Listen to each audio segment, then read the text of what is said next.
ইতিমধ্যে আমি প্ৰায় প্ৰস্তুতি সম্পূৰ্ণ কৰি পেলাইছোঁ। আমাৰ অলমষ্ট সকলোখিনি ৰেডি হৈছে। টোটেল আমাৰ পলিং ষ্টেচন 273টা।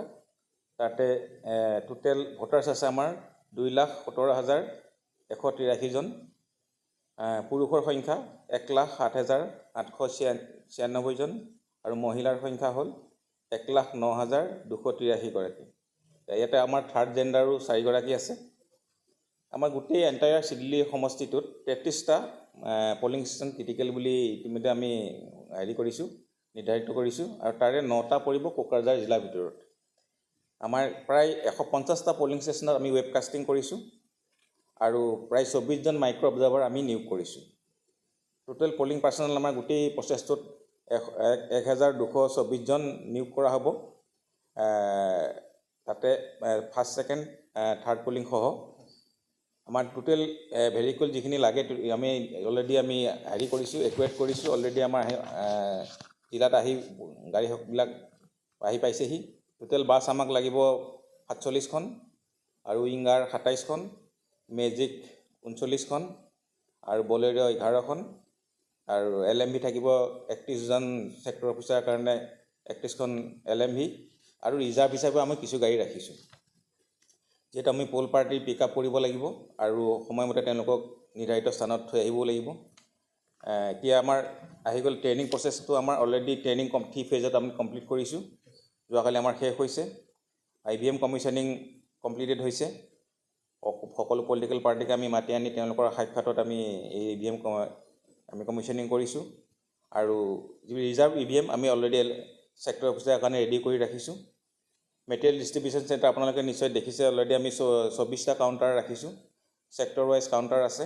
সেই কাউণ্টাৰবিলাকত আমাৰ মেটেৰিয়েল আমাৰ সকলো পলিং পাৰ্টিকে দিয়া হ'ব আৰু তেওঁলোকৰ কাৰণে খাদ্যৰ ব্যৱস্থাও কৰা হৈছে। আমাৰ চাৰ্কিট হাউচৰ সন্মুখত 2টা ছেট বনোৱা হৈছে। পুলিচৰ কাৰণে বনোৱা হৈছে আৰু চিভিলৰ আমাৰ যিসকল বিষয়া কৰ্মচাৰী নিয়োগ হ'ব তেওঁলোকৰ কাৰণে আমি আহাৰ যোগান কৰিছোঁ। আৰু গোটেই সমষ্টিত আমি 2টা মডেল পলিং ষ্টেচন হিচাপে ৰাখিছোঁ। তাত আমাৰ মহিলা প্ৰিচাইডিং অফিচাৰ নিয়োগ কৰা হ'ব। এইটো হ'ব আমাৰ 191 পলিং ষ্টেচন। তাত হ'ল Ramakrishna Ashram LP school room number 1 আৰু 192 ছেইম কেম্পাছতে হ'ব Ramakrishna Ashram LP school room number 2। আমি সকলোখিনি প্ৰস্তুতি কৰিছোঁ আৰু সকলোৰে কাৰণে যিখিনি আমাৰ সুবিধা লাগে সেইখিনি এজ পাৰ ইলেকশ্যন গাইডলাইন মতে আমি ব্যৱস্থা কৰিছোঁ। আমি আশা ৰাখিছোঁ ইতিমধ্যে আমাৰ আজি প্ৰায় 5টা বজাত আমাৰ পলিটিকেল পাৰ্টি কেম্পেইনিং সমাপ্ত হ'ব আৰু কোনো ধৰণৰ বিশেষ সৰু সুৰা 2-এটা অভিযোগৰ বাদে একো পোৱা নাই। শান্তিপূৰ্ণভাৱে সকলো দলেই কেম্পেইনিং কৰিছে আৰু আমি সকলো প্ৰস্তুতি হৈছোঁ। আশা কৰিছোঁ আমি খুব সুন্দৰভাৱে এই আমাৰ বাই ইলেকশ্যনটো আমি কমপ্লিট কৰিম বুলি আশা কৰিম। বৰ্ডাৰ এৰিয়াটো ইতিমধ্যে চিল কৰাৰ কাৰণে আমি ব্যৱস্থা গ্ৰহণ কৰিছোঁ আৰু বৰ্ডাৰ এৰিয়াত আমাৰ 7টা পলিং ষ্টেচন আছে। এইটো হ'ল হাতীচাৰ, তাতো আমাৰ CPF আমাৰ থাকিব। আমাৰ চেণ্ট্ৰেল পেৰামিলিটাৰী ফ'ৰ্চ থাকিব জেগাই জেগাই মানে ফিক্স পিকেট হিচাপে। সেইটো অলৰেডি পুলিচ আৰু আমাৰ কোকৰাঝাৰ আৰু চিৰাং আৰক্ষী বিষয়াৰ লগত আমাৰ আলোচনা হৈছে। আলোচনা মৰ্মে তেওঁলোকে য'ত য'ত